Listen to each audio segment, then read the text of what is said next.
Kailan nangyari? Tumunog po yan, lumagutok. Kailan nangyari? Siguro ano, Pray muna ng pao. 8 to 10 years na po siguro. 10 years na? Ngayon po, ano po bang nararamdaman natin? Kung gano'n nakatagal. The same pa rin, may sumasakit talaga sa balakang mo. Ano po ba? Hindi po siya sa ano dito sir, oh. Sa loob. Kaya nga po, ano pong Ano po siya? Nagaground, kumikirot, hindi ka makaupo, hindi ka makahiga, ano po ba, paano po ba? Nangyari po last 5 days. Mga 6 na araw po. Ano, nagbuhat po kasi ulit ang mabigat. Doon na lang po siya na-trigger eh. Tumunog na naman? Hindi po siya tumunog. Sumakit na naman po siya para siyang kinakayod. Parang kinakayod. Ay laman. Pero Tapos, nung 10 years ago, lumagutok yan nun, napilay ka nun, Opo. nasaktan ka nun. Opo, masakit Okay, po tapos talaga. itong 5 to 6 days, naman, nag-ano naman siya, wala kang opera before. Wala po. Nagpa-check up po ako. Ang sabi lang po ng doktor, i-therapy siya, ilangoy ko siya ng ilangoy. Ang hirap naman pong gawin yan sa trabaho namin. Ano ba trabaho? Ano po? Sorry saan ka ba? Freelancer lang naman po kasi ako. Opo. sir. Pero sabi siya, ilangoy mo ng ilangoy. Opo. Tatawa ko kasi natawa ka rin. Ang hirap naman. Ang hirap po talaga. Yan. Ilangoy. Oo. Lalo ko walang lalangoy. Malulot ka pa eh. Iba-iba talaga ng ano, iba-iba talaga. I'm sorry, natawa ako. Opo. Iba-iba kasi yung ano eh. Baka yung nag-ano sa'yo, na doktor,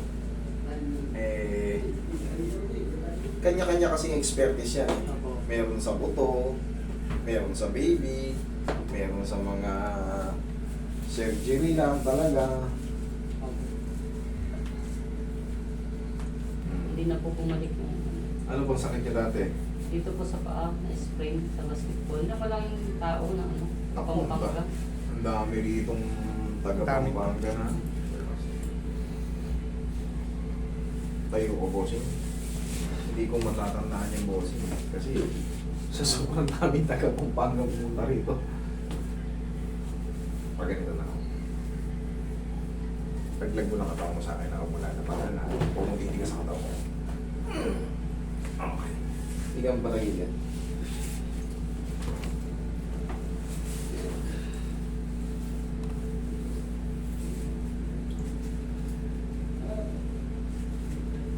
Relax na.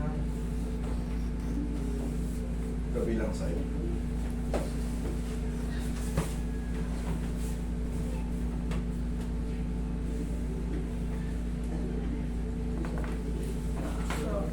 Sa tapak.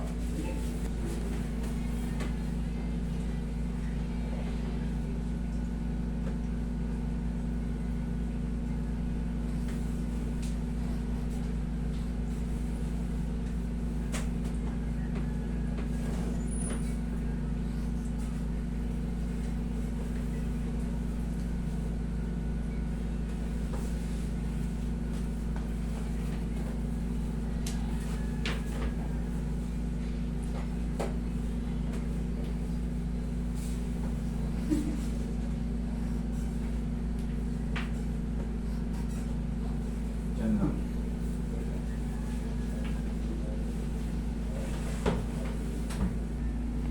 Ayan, yung pag, ano po siya, hindi po konti.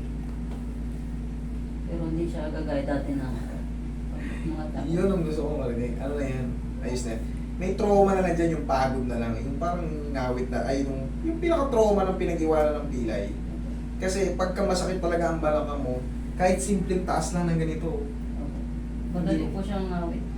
Okay, ngayon na-align na yan, adjust na yan. Bossing, 3 to 4 days, boom, bumasyo. Okay? Buka mo na.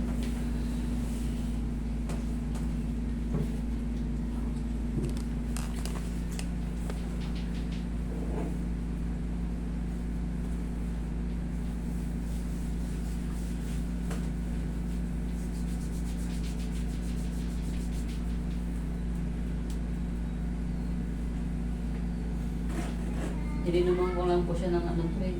Bipinamic tsaka antibiotic. Kaya pain reliever lang yun eh. Opo. Pero hindi mawawala yun pagka nandyan pa rin. Yung hindi na-align na joint. Kasi pagka wala sa timing yung mga joint natin, may mga ibang sumasakit. So kailangan i-timing yun. Okay, tayo ka, lakad ka. Tingnan mo kung anong mas maganda ngayon.